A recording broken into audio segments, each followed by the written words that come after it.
Welcome. In this video, Tectran Devices will introduce its new DIGIDAC up-down control modules and show you how to apply them to your system design when your control panel requires a custom form, fit, or function board layout. DIGIDAC control modules are made up of two key assemblies. One, the up-down prescalers in either button or rotary encoder form, and two, the 10-bit BCD to binary code converter as seen here. Refer to App Note 1204 and 1206 to learn how these two proprietary assemblies are used to configure a custom up-down controller. As you can see on page 2 of App Note 1204, a schematic is included for a display counter. You can easily build a 3-digit, 2-digit, or even a 1-digit display controller and employ whatever size 7-segment display you require for your application.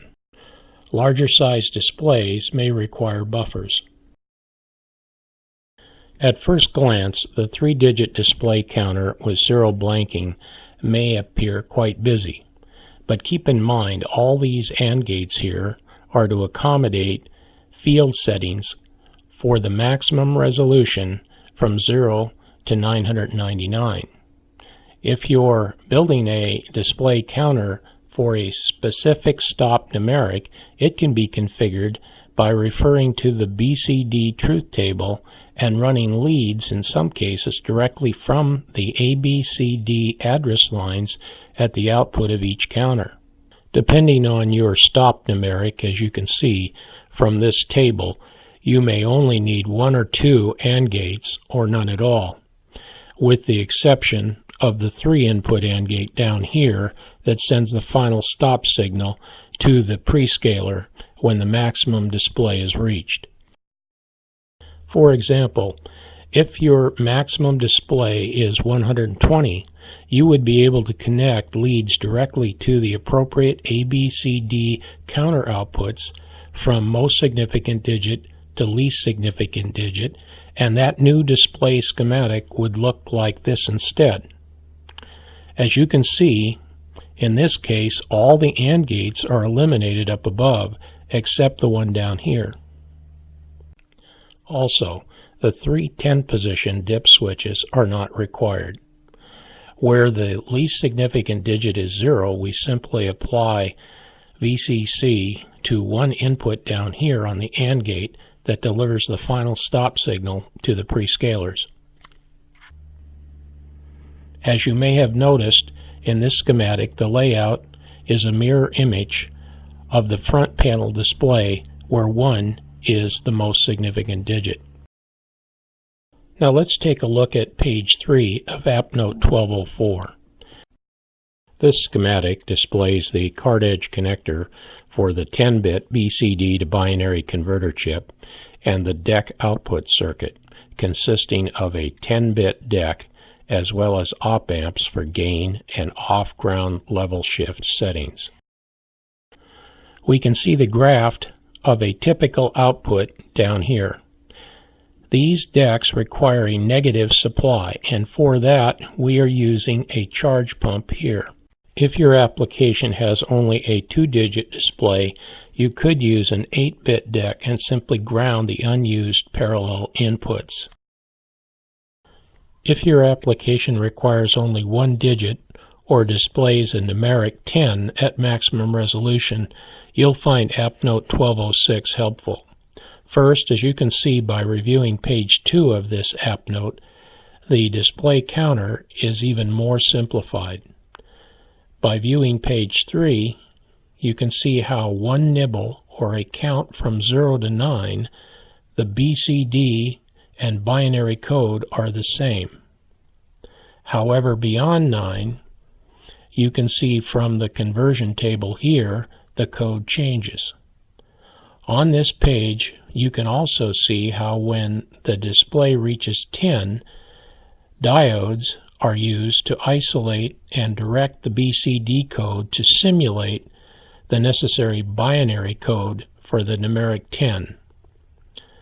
By doing so, this eliminates the need for our code conversion chip, requiring only the up-down prescaler. To further reduce cost, a 4-bit DAC can be configured as shown with discrete components. For most applications, you'll need more than just a relative 0 to 10 DAC control. Our 10-bit BCD to binary code converter has surface mount devices mounted on both sides of a 6-layer PCB and is configured for use with a card edge connector. Refer to the datasheet for source information on that connector hardware. This 10-bit converter is also available in a hybrid DIP package under special order as seen here. This code converter is what makes WYSIWYG DAC output voltage possible. Here's the up-down prescaler. Let's take a look at the rear side. As you can see, it includes two 8-pin headers to accommodate a flex cable from either above or below or from side to side to aid the orderly flow of your internal wiring or packaging scheme. You will also notice how both up-down prescalers include a 2-pin header for a remote up-down control connection. At the bottom, you can see the slider switch that allows you to set the low end to either 0 or 1. The up-down prescaler includes the same type of rapid advance feature that is incorporated in the DIGIDAC controllers when the up or down buttons are kept depressed. The Rotary Encoder prescaler has two 8-pin headers at 90 degrees from each other like the up-down prescaler. However, its slider switch to reset or bottom out at 0 or 1 is located here. As mentioned in App Note 1204, the prescaler modules include low-pass RC filters to reduce noise at their outputs. Depending on trace or cable lengths, we also recommend bypass caps to ground near your up-down clock and reset counter inputs. Like the DIGIDAC controllers, the prescaler modules also include onboard pores to auto-reset to 0 or 1 at power-up. Now, in order to view these control modules in operation, we will direct your attention to our Eval Board for the DIGIDAC modules. As you look at this board, keep in mind this is more complexity than required in an actual application. This board is built for test purposes with plated through-hole components. When you lay out the circuit for your application without these test features and use surface mount devices, it will greatly reduce its overall size. You can download a zip file from the DIGIDAC product page on our website that includes both the MS Excel file and the font to simulate the 7-segment displays. After you load these two files, you will need to go to the Tools menu in Excel, then pan down to Add-ins and load the Analysis Tool Pack. This will install the advanced math functions required for this code conversion calculator. If you run your mouse over the binary code, the conversion formula will appear in the function line above. This row of LEDs across the top edge here correspond directly with the binary code in 1s and 0s that appears here in our software calculator for BCD to binary conversion.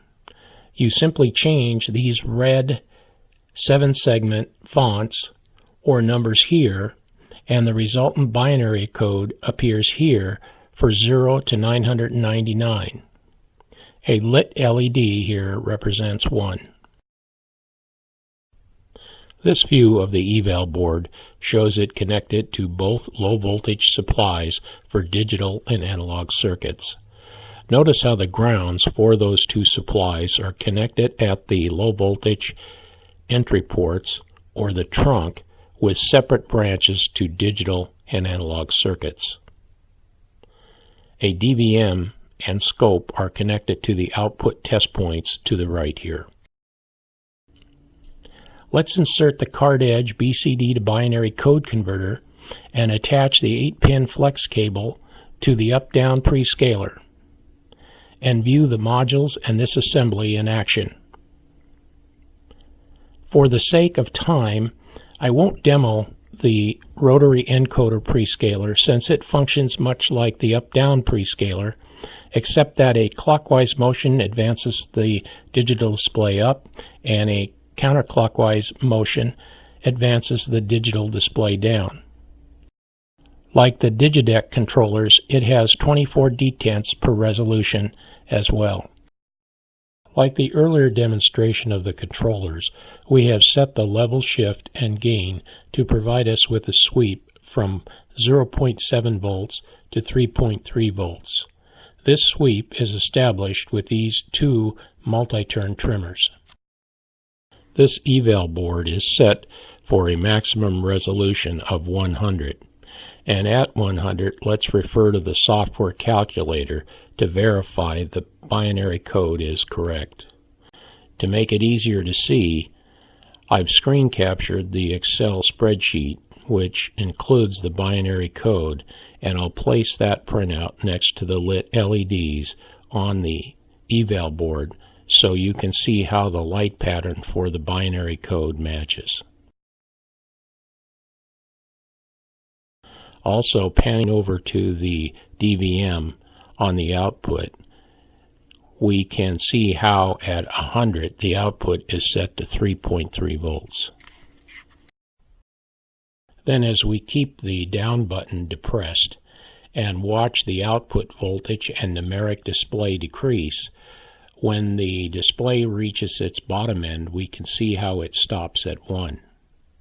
If we pan out to the DVM again, note the output is now 0.7 volts to accommodate the turn-on threshold for a typical PWM.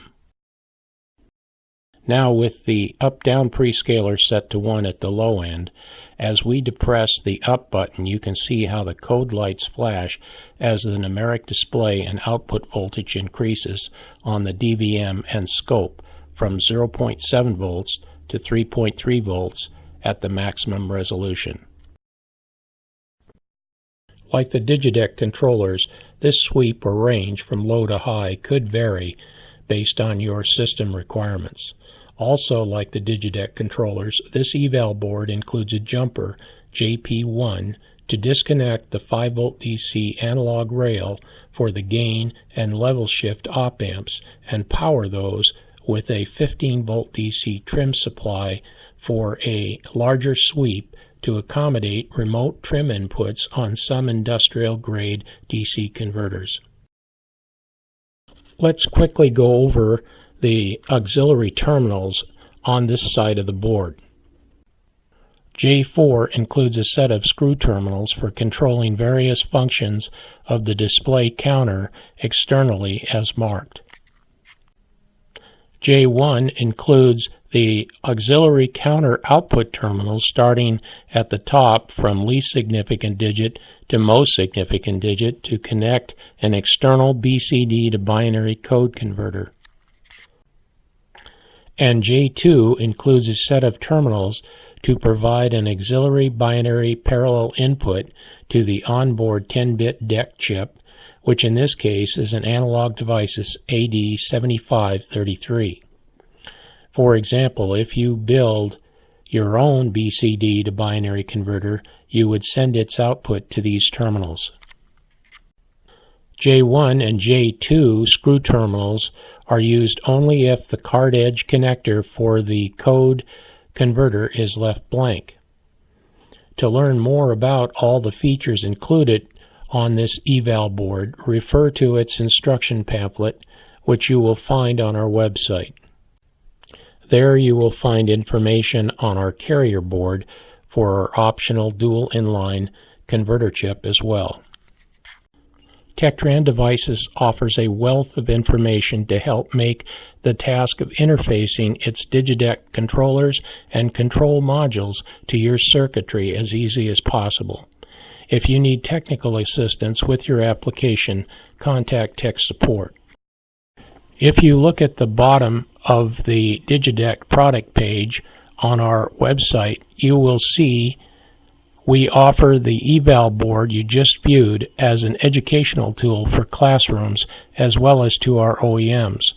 The Eval Board as well as our control modules are available in prototype quantities by accessing our order page and placing your order on our e-commerce site. For larger production quantities, contact customer service at tectrandevices.com.